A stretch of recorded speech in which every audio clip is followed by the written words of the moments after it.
Ma'am, ganyan ka talaga maglagay ng cheese, talaga marami. Opo. Kaya naman pala tinatangkilik si ma'am, oh. Andito pala yung sikat na Neneng B. Ayan, si ate. Hello po. Ate, anong oras ka nagbukas kanina?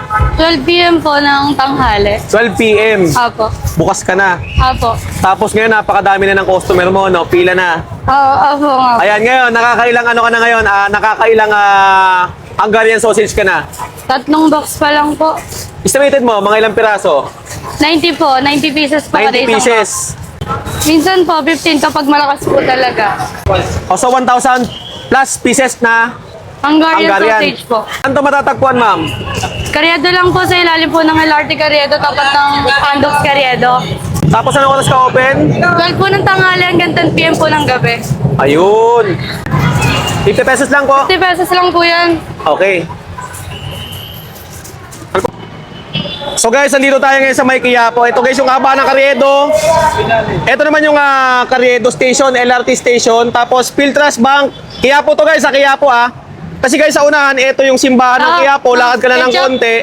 Makikita mo na yung kilala at sikat na sausage ni Neneng B. So, napakadami na Hungarian sausage ang piniprepare ni Neneng B. So ito daw isang latag na to, 50 pieces na yan guys para sa napakadami at napakahabang customer na nakapila dito na nag-aabang para matikman ito nagsasarapan na Hungarian sausage ni Neneng B na sa halagang 50 pesos lang yan guys. Ayan, loaded. Mamaya papakita ni Neneng B kung paano siya nilalagay ni cheese sa ibabaw.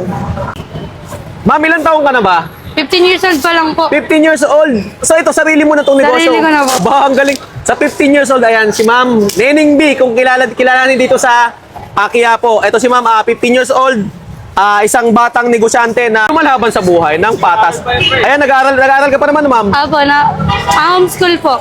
Ayan, nag-aaral pa si Ma'am, 15 years old, negosyante na, di ba?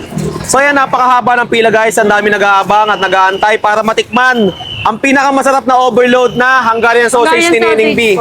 Ayan. Ito na guys, nilagay na nila yung lettuce dun sa buns. Tapos after nyan, ito naman Hungarian na bagong luto at napakainit pa. Ayan.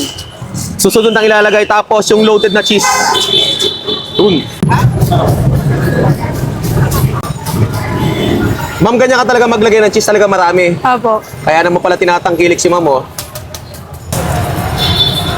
Masyadong ginalingan ni Ma'am, no? Sobrang generous sa paglagay ng cheese, oh. Pakadami. 50 pesos lang, guys. Loaded sa cheese. So guys, dito tayo ngayon sa May Quiapo, Manila, guys. Ito yung LRT Carriedo Station, guys. At andinayo natin, guys, itong sikat na Neneng B, guys, na nagtitinda, guys, ng Hungarian sausage. 50 pesos lang, guys. Kita nyo naman, napakadami ng cheese. Halos hindi mo na makita yung Hungarian sausage. So ito guys, 50 pesos lang. Napakadami, halos hindi mo na makita yung sausage niya. Tikman natin guys ang isa sa sikat ata, talaga namang pinipilahan na Hungarian sausage dito sa Quiapo. Yan yung sausage ni Neneng B. Ito guys, oh. Ito tayo sa unahan. Hindi mo mahawakan, oh. Pati yung Hungarian sausage, cheesy rin pala.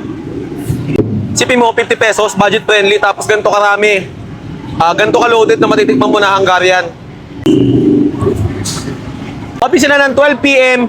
hanggang maubos yan guys. So kalimitan guys, 10 p.m. daw sila, pero pag masyadong maraming customer, guys, mas maaga sila nagkasarado. So guys, dayuhin nyo to para matikman nyo itong nagsasarapan talaga naman at murang-mura, budget friendly na Hungarian sausage ni Neneng B.